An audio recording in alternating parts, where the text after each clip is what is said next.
Welcome to the Author to Authority podcast. And today we're going to talk about some new ways to do content marketing, and especially one that has been proven to be incredibly effective because not only does your content get in front of your target market, but it's the content that they want to see, which makes it more effective still. So I am excited for today's episode of the Author to Authority podcast.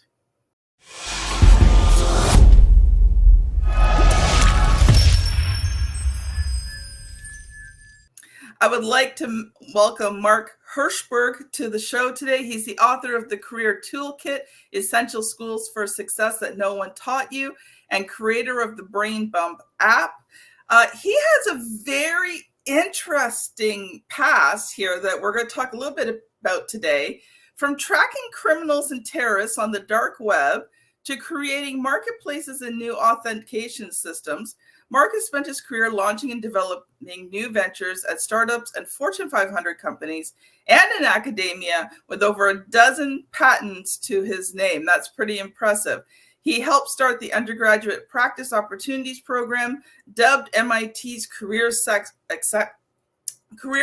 Accelerator, where he teaches annually. He is also one of the top-ranked ballroom dancers in the country. But the one that I think is going to be most beneficial for today is that he is a high-level B2B and B2C lead generation expert. Welcome to the show, Mark. Thank you so much for having me. It is my pleasure to be here with you today. So, Mark, let's start off with just something that's kind of obvious, because I think people have gotten stuck in a rut when it has come to content marketing. Are there new ways to content market in 2024? There are indeed. And it's shocking that it's taken us this long to do it. Now, as you note in my bio, I have been doing lead generation for many years, created literally billions of dollars in leads through the companies I've been at. We would do hundreds of millions of dollars in revenue. And it was a lot of content-based marketing. It was, we're going to offer you something, but of course we need to get your information. We need to get something because people want to sell you something. And so it was a fair trade. And one of the patents you mentioned, I have over a dozen. One of those patents was actually about 10 years ago, a new way to do that and to model people's behavior to determine intent. Now, fast forward a couple years, when I was doing my book, I recognized there's a problem with most books. Where you read information isn't where you need information. Yes. Right. And it's just, we never even think about it because it's just inherent in a book. A book, which is technology that goes back 2,000 some years, physical book, and you just have to have it with you. And so whenever you read a self-help book, a business book, maybe even like an exercise book, you're reading it in one time or place, but you're using the information elsewhere. And that's a disconnect. And we just accept that. Now, I know from years of teaching, you mentioned I've been teaching at MIT for over 20 years. My students were in the class, we're teaching them skills, and we teach professional development, leadership, networking, negotiating. Now, at MIT, we also teach how to solve equations, and in class, they'll solve the equation, but you're not leading or networking very often in class, even though these are interactive classes. So there's a disconnect from where they're learning it to where they're applying it. And here again, I know my students, I swear, as soon as they walk out of class, you could see the information just like spill out of their ears and disappear. Until exam time, right? Right. Well, after that last exam, that's where just like they walk out of the last class, the last final, it's gone. It's gone off into the ether. And so I was thinking about this and saying, well, I know as an author, I want to help people retain this because I care about them. That's why I wrote the book. It's not about how much money can I make. Can I help people? But then also I realized word of mouth marketing doesn't work if people can't remember you or your brand. That's an inherent problem. But it turns out there's a solution because I want them to remember it. They want to remember it.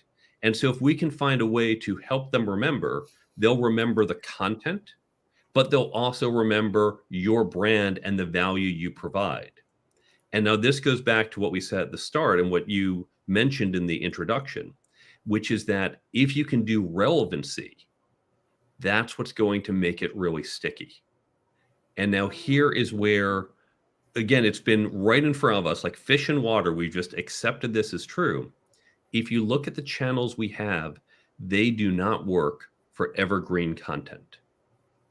The channels we tend to use, email and social media, they are linear channels. So if you're a thought leader and you're saying, well, it's Thursday afternoon, I'm going to send out my leadership tip of the week. So you blast it out to all of your people on your mailing list or all your followers on social media. Half of them aren't even paying attention. They're not on social media, or it's a busy day. The ones who do might look and say, yeah, lovely tip. It's not wrong, but that's not helpful. So I'm not going to waste any of my mental capacity and limited time focusing on that, focusing on your tip, focusing on your brand. You didn't give me anything. You just had to delete your email. You wasted some of my time today. That's not what we want. And it's not the fault of the content creators. That's how we do it. Same thing, by the way, with blogs and podcasts. This podcast, it's coming out, and people are probably, your listeners who know there's great value in your shows, they get this show probably when it comes out because it's next on their list, and it may or may not be their need today. The problem is in 6 months from now, so you ignore the leadership tip today because you're fundraising, you're selling, you're hiring. 6 months from now, when now you say, oh, now I'm leading a big team, now I need that advice, you're not saying, let me look through all those old emails to find the nugget. Let me scroll back through all your social media posts of the last year. If someone's looking at your year's worth of social media posts, it's probably because you said something stupid and now they're looking for history of bad things. And it's because these channels, these are broadcast channels. I'm going to just blast out and know it's going to land with a small percent of the audience. But as you noted, if we can flip that and let the audience control, here is what I need here and now, today, all of a sudden you land with relevancy. They are going to be more receptive to it. They're going to remember it better, but they're also going to remember and value your brand more because you always deliver when they need help. And that creates brand trust. I love that word that you use there, disconnect. And it's true. We are so disconnected because we see something. I mean, I do it all the time. I see something and I think, oh, that would be great, like a little bit down the road. But then a little bit down the road, you can't remember where it was to begin with. And you just kind of hope and pray that maybe something comes back up again. But you are so correct with the disconnect. And, you know, even with these podcast episodes, I do 3 a week. So 6 months from now, you're going to be scanning back quite a bit to find a podcast episode that we did today. So, Mark, I want to dive into this a bit deeper, but we are going to stop for a quick ad break. If you are thinking about writing a book for your business, if you want to use, a book to get credibility, authority, marketing, all of those types of things, but you're not sure if you're ready yet, I want you to listen to this quick ad about the Create and Scale method. It's a checklist that's going to help you determine if you are ready to move forward with writing your book. We'll be right back. Writing and publishing a book that converts readers into client and scales your business is hard, but it doesn't have to be. Get my free checklist at bit.ly/create and scale that will show you what you need to do to have your book become a well-converting lead generating tool. Mark, I've just really been enjoying this conversation, and I know where it's leading, and so I don't want to jump too far ahead, but let's just take a moment and step back there, because I want to hear a little bit more about your story, and then we're going to finish off with the rest of this, because what you've got to share is pretty amazing. But give us some more highlights about your life. Sure. I've had a very interesting path. I graduated from MIT in the 90s and started out as a software engineer, and then moved on. I said I wanted to become an executive, a CTO, a chief technology officer. And I've now been running as a CTO, CPO, technology product officer, a whole bunch of tech companies. Some classic startups where I've been 3 people in a room, some Fortune 500s who have said, we want to play startup and we've got the money, but we don't know how to do it. And so I've helped these large companies innovate.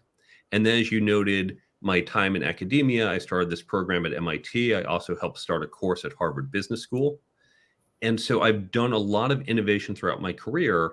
But in parallel, one thing I recognized, the skills I needed to get there, leadership, communication, team building, even hiring, these are not skills anyone sits you down to teach you. So I had to develop them on my own. I recognized I wanted my whole team to have these skills. So I began to upskill my team. And as I was doing that, MIT had gotten feedback where they're saying, no college is really teaching this. We want to see it, not just in early grads, not just in engineers, but in everyone. So that led to the program. And through some networking, communication, luck, I wound up getting involved and helped to develop the course and have been teaching there since, which then led to the book and also now my speaking, and then inspired the app. Okay, I only got one question for you. Whatever made you decide to take up ballroom dancing? Ballroom dancing, it's funny, I was forced to do it in 6th grade, where my mother said, you need to know how to dance for your wedding. And I hated it because boys had to wear a jacket and tie, and you actually had to touch girls. This is before we had cootie shots, so really horrible experience. In college, however, by this point, all the girls had their cootie shots. It was a lot safer at this point. So I got into it. I had just been introduced to someone from Wellesley. I thought ballroom dancing would be a fun thing to do. And we started doing some of the classes together. Most people don't know this. MIT, the time I was there, not only do we have one of the biggest ballroom clubs, we had, I think, the largest ballroom team. And we were one of the top ballroom teams, if not the very top in the country. I got a different girlfriend. It didn't work out with the first one. She's still a friend of mine. But my new girlfriend, I got her into ballroom dancing, and she decided she wanted to compete, which apparently meant I had also decided I wanted to compete. And I am so glad that that happened because it was one of the best things I have done in my life. So did this girlfriend become more than a girlfriend? She is happily married with a wonderful child, still a friend of mine. But no, we were partners and dated, but wasn't a long-term fit for more than dancing. I love it. I love it. I love it. You know what I've realized is that, when you do creative things, so dance, art, music, for me, I'm a crafter. I love to craft. It releases a lot. When you use that side of your brain, it actually releases creativity in other areas as well. Sometimes I'll just take an afternoon off and craft, and I just put aside the business and I craft for a while. But it's amazing when I'm using that creative side of the brain, what other ideas just kind of pop in when you're not really trying to think about them. Exactly. Even for my blog posts these days, I write a new post every week. Sometimes, right now, I have 2 posts a week coming out on different brands of mine. I'll just go for a walk and I won't focus on something. I'll just go for a walk. I'll let my mind kind of free flow. And I come back and now have 3 new ideas for what to write about. Do you know the place I get the most ideas? Shower? Yeah, I actually have a waterproof notebook in my shower because I'm relaxed and all these thoughts come. So I actually have a notebook in my shower so I can write all these really brilliant things down, because by the time I get out, I get dried, I get dressed, I forgot what I was thinking about. The reason for this is very common. The reason is because when we're in the bathroom, showering or anything else, brushing our teeth, whatever, we're doing something that doesn't require very active focus of our mind. You can be half asleep and you can bathe yourself or brush your teeth. And that lets your mind wander. It lets that secondary part of your brain, I'm forgetting the term for it, really start to wander. I'll mention there was an MIT alum who actually wanted to donate some money, and big donors like to sponsor buildings, get their name on a building or a classroom. He wanted to sponsor a bathroom because he said this is where he got his best ideas. But MIT turned it down. I will note, I tried an experiment for a bit. You can actually replicate this. So I said, let me see if I can create that kind of ingenuity. And I just, as I was standing in my living room, fully clothed, I imagined washing myself, right? If I had a bar of soap, and okay, I'm washing my arm and washing my stomach, and just going through the motion as if I was doing it and letting my mind wander. And it actually helped me solve a problem without having to get undressed and get in the shower. So you can potentially give it a try yourself. You can potentially replicate this without all the water. I wrote a little book called 31 Productivity Hacks, and it's not available publicly. It's only available if you kind of buy my products and services. But I talked about showers. So, if you're in a creative industry where you have to, be creative, design, things like that, take longer showers. If you're in a career where, it's very sort of mindless and you just have to plug through, take shorter showers because that'll give you an extra hour of work each week. Very well said. Okay, Mark, I want to get to the good stuff. I really want to get to the good stuff. So I'm going to let you loose. I want you to kind of finish off what you were there and, talking about how you were developing this so that, people didn't have the disconnect. And I know that you've got something amazing that you want to share with us. So I want to let you loose to do that for, a few minutes, and then we're going to talk about your book. Sure. We talked about the challenge. Where you read something is different from where you need something. And we're saying reading, but it applies to books, blogs, podcasts, classes, talks. There's a disconnect in information. And we've had this amazing technological revolution in the last couple years, 15 years in human history, where we can now connect information to a time and place, thanks to the cell phone, because all the information is in our pockets. But the key is making it accessible. In theory, I've got all these Kindle books that are sitting in my phone, but you're not going to say, wait, it's somewhere in this Kindle book. Let me open up this book, note that book. Now I have to search through it. That's hard. Even if you have notes saved, I used to take notes and save in Google Drive. You have to open it. You have to find it. So we create an app called Brain Bump. And here's how it works. Brain Bump takes the key ideas from books, blogs, podcasts, classes, and talks.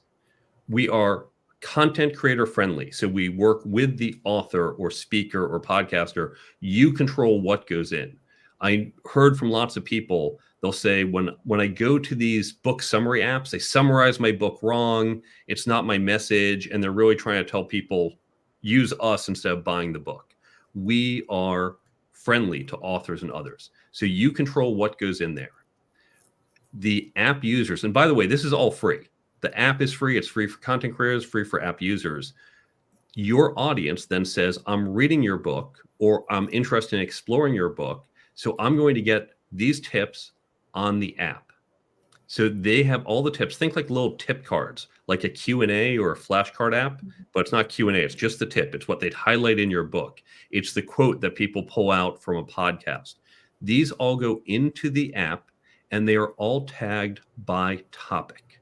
Think like hashtags on social media. These are your topics. Now there's two access modes. The first is just in time. So for example, there's a bunch of networking tips in my book that you will probably read sitting at home, and you will probably need 2 months later as you're at a conference. So as you're walking into the conference, you're in the hotel lobby trying to get to the hall, you can open the app, tap networking as a topic, and there are all the networking tips. And you just flip through them one after another. So, oh, right, do this. Oh, yep, remember to do that. Oh, here are the icebreaker questions. Here's how I start a conversation. Here's how I get out of a conversation. They're all there, and you can get in seconds. Our mission is it should take no more than 7 seconds for you to retrieve the information you need. So whether you're doing it by topic or you're doing the search for it, you have it and get within seconds.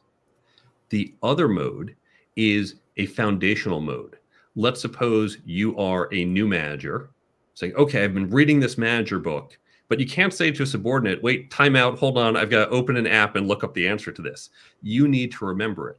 So you can set up the equivalent of a daily affirmation. Every weekday at 9 a.m. as you go into the office, you get a management tip from this blog or this podcast or this book or all three, because you can grab content from across different sources. You don't even need to open the app. It just pops up. You look, say, right, good tip. You see the source, the branding comes in, swipe, you're done. And by being reminded of it every day, it's going to stay top of mind. And by the way, you might also say, I want to get a marriage tip at 6 p.m. because my marriage is on the rocks. But the key is that a marriage tip at 9 a.m. or a management tip at 6 p.m., not helpful. By getting the right tip in the right time and place, it lands and is valuable. And all these tips, they all come with the branding, your cover art, your name, the name of your podcast or your book. They're all hyperlinked. This is the other great thing, because we mentioned chronological ordering isn't great. And who's looking at your podcast episode from 3 years ago or your blog post from 3 years ago? Maybe they find it in a search. But here, because it's not ordered by time, they see, here's the key idea. Say, oh, really good point. I want to go deeper. I want to read a little more, hear a little more. They can click through. And so it's driving traffic back to your evergreen content. And unlike social media, you're not saying, oh, I have to post. Oh, I have to post again. Once it's in the app continually recycles the information to the people who are saying, this is what I need at this time and location. And so it's a much better ROI for the content creators. You put in once and forevermore, it appears to your audience. And it's better for them because they always get what they need when they need it. Everybody wins. It is 100% free. And the app, Brain Bump, it's available on Android and iPhone stores, 100% free. So content creators can put their stuff there and connect to their audiences to build their brands. That's good stuff there, Mark.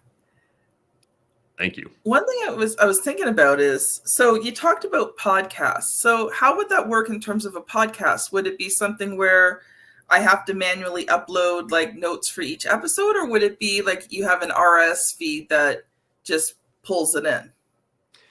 Everyone's asking, well, can't you just have AI pull out these highlights? The answer is maybe. Now, we're recording this in early 2024.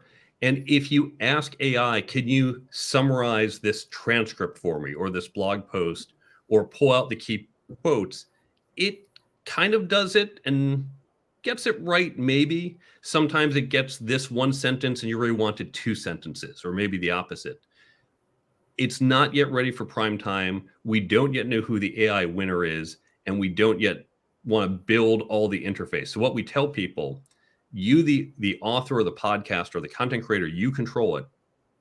How you generate these is up to you. Lots of podcasters, for example, they will pull out the quotes because you have the quote clips, the audio clips. You might even put the quotes in the show note. Say, however you're doing that, you just keep doing it. To put those quotes into the system, you click a button, and it takes 20 seconds, you copy paste. Here's the title of the episode, here's a link to the episode, and here's the quote, and here's the topics. Or you put into the spreadsheet template, and then you just upload the spreadsheet.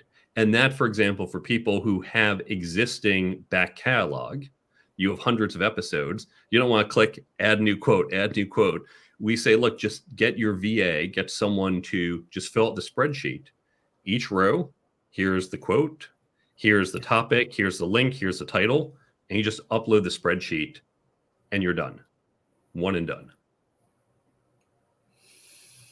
Okay, my brain is spinning with ideas, but we do only have a few minutes left, so we won't go down that road today. But Mark, I think we will be having you back on the show. But what I would love to do right now is just shift, because we always do a short interview with every author that comes on the show. And there is a question that every author gets asked. So, Mark, are you ready for the question? Sock it to me. Okay. Oh, wait, I forgot to do one thing first. Okay, we'll do one thing first, then I'll ask you the question. So first of all, let's introduce your book because nobody knows who it is, what it is. I mean, I do, but nobody else really does. So, introduce your book and then I'll ask you the question. My book, which was inspired by the class at MIT, although written for a general audience, not students or engineers, the book is called The Career Toolkit, Essential Skills for Success That No One Taught You. 10 chapters on 10 different topics, 10 different skills that we have seen time and again. People are telling us you need to be effective, but they're never taught to us. Love it. Okay, now I'm going to ask you the question.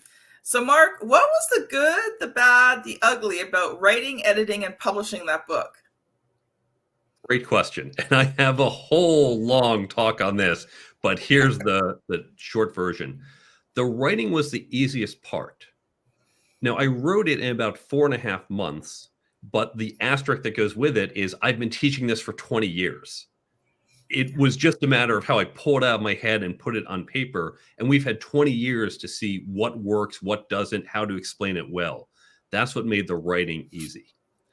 Something that did go very well was the cover design. And if you look at the cover of the book, we have this iconography. Each chapter, like leadership or networking, has this little icon. It looks a little like clip art. And each one has their own little image. We use that iconography not only on the cover, but also on the website. In a prior version of the app, we had the Career Toolkit app that was dedicated just for that, and it used the same iconography. I used it in my talks. I used it in my social media. So I was able to create a brand that's not just my cover, but goes further. The bad, the company who I used to do some of the mechanics, really, really bad. For example, the layout, every time they'd fix one thing, they'd cause new problems. And it took us 3 months to get the layout right. This is not a super complicated book, but it's just one mistake after another. The proofreading, my father and I really appreciate my parents, we caught another 20 errors after the proofreading. I caught errors in the indexing. So unfortunately, that service, it was just one problem after another. Great job with the cover design, but the rest was really problematic. Yeah. So I will give you a hint and tip, Mark. Even after proofreaders, there's still times that you'll probably find 1 or 2 mistakes. No book is ever perfect. Actually, the one book back there, Selling from the Heart, when I did that with Larry Levine, I mean, I had read it, I don't know how many times. Larry had read it. His teammate, Daryl, had read it. We had it proofread. He had at least 10 people read it before it went to publication. It sold thousands of copies in the 18 months, and 18 months in, somebody found a typo. We found after our first print run, I think it was a little into the first print run, I did catch one thing that had gone to print, some verb, and we had an ed ending that changed to ing, but it ended with eding. You could, as a reader, in fact, the readers will just skip over. They know exactly what you're saying, and they just ignore whichever part was the typo. But we did correct it for the second print. So now there are the rare first edition, the first print run. You can find these rare copies. Let's pretend they're going to be collector's items one day. You know what some people have done is they've intentionally left errors in the book. And then anybody who contacts them telling them about the error, they win some sort of free content. And of course, they have to give their email address to get the free content. So it actually becomes a lead generation thing. That is a really clever idea. I've definitely seen in contracts, in the EULAs, the end user license agreement, people bury things in there to prove no one's actually reading it. I'm one of the few people who will try to read these when I can. But yeah, most people. I try, but it doesn't. I only get a few paragraphs in and I'm like, I am so done with this. Mark, we've only got a couple of minutes left. I have so enjoyed having you on today.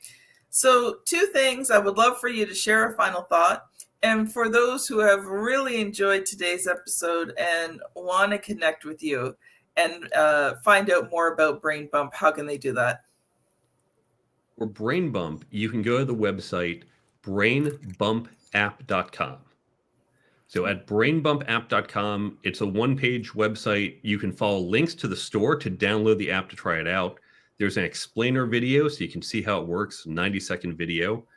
At the bottom, for the content creators, which most of this audience is, at the bottom, there is a contact form. And you click that. It's going to take 30 seconds. Just give us your name, your email, your website. Tell us a little about you. And we'll be in touch about how you can, for free, get your content onto the Brain Bump app and then use it to be sticky with your audience. My other website, by the way, the book, the Career Toolkit book.com, and there's a contact form there and there's information about the book. But I suspect most people like to go to brainbumpapp.com. Thank you so much, Mark. It has been a joy and a pleasure having you on the show today. Well, thank you again for having me. I have really enjoyed being here and hope to do it again. Did you share a final thought?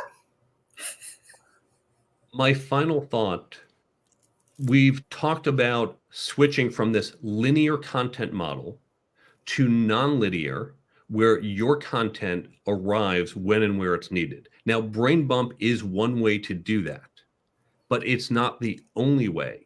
So you can, for example, with the content on your website, if you have a CMS, you can do tagging there as well to let people not just see it in order, but to go to the topics they need. If you look at my book website, the careertoolkitbook.com, and you look at the blog, you can see you can look by topic to drill in not to the most recent, but to the most relevant to you.